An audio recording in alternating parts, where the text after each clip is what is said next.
एक समय की बात है।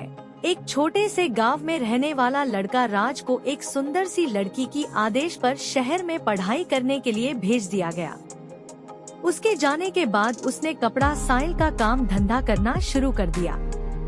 एक दिन राज शहर के सबसे बड़े साइल स्टोर पर कपड़ों का खरीदारी करने गया। वहां पहुंचकर उसकी नजर एक दुकान में बेईमानी से छिपी लड़की पर पड़ी। उसकी नादान आदतों के कारण राज वहां भयानक खराब हो गया।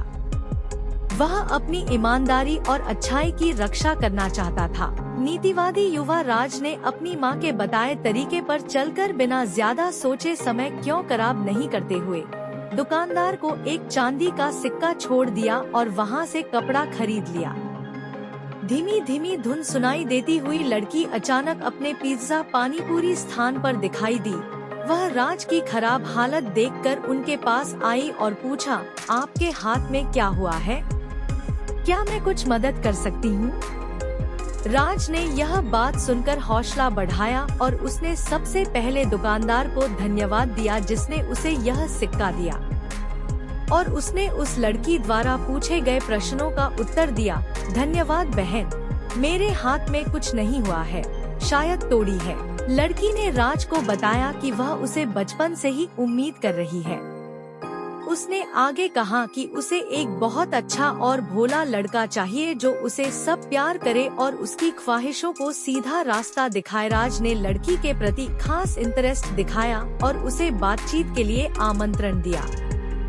वे बहुत देर तक बात करते रहे और इस प्रक्रिया में वे दोनों एक दूसरे के बारे में अधिक जानने वाले हुए। धीरे धीरे उनके बीच की रिश्ता बढ़िया कहानी एक लड़की और एक लड़के के बारे में है जो बचपन के सबसे अच्छे दोस्त थे। वे हमेशा साथ खेलते और कई अनुभव एक साथ जीवन के हर पहलू को साझा करते थे। जब वे बड़े हो गए तो उनकी दोस्ती भी और गहरी हो गई। वह एक दूसरे के साथ मनोरंजन करने, साथ पढ़ाई करने और सप्ताहांत में मार्गदर्शन करने लगे। एक दिन लड़के ने अपनी दोस्ती के कुछ अलग महसूस किया। वह हमेशा लड़की की तरफ देखने और उसके साथ हंसने खेलने के लिए तत्पर रहने लगा। इन भावनाओं को देखते हुए लड़की ने दोस्ती के बारे में भी कुछ अलग महसूस किया। वह अन्याय महसूस करती थी क्योंकि उसे लड़के के प्रति कुछ विचार होते हुए उसके साथ भोला बनाया गया था। समय बीतते हुए लड़के ने धीरे धीरे लड़की को अपने अलग होने के ख्याल के बारे में समझाया।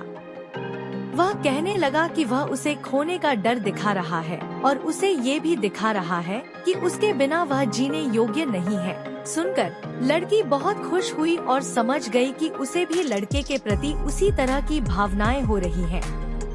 इसके बाद लड़के और लड़की ने अपने भावों को सामने लाकर एक दूसरे को बताया और उसे अपने असली प्यार का आदान प्रदान करने के लिए राजी कर दिया।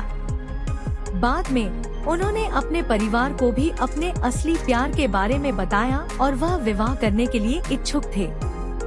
इस प्रकार लड़के और लड़की ने एक साथ विवाह किया और अपने सपनों को साथ मिलकर पूरा किया। वे अपने दिल की बात समय पर बताने के लिए बहुत खुश थे और उनकी प्रेम कहानी एक दूसरे के लिए प्रेरणा का कारण बन गई।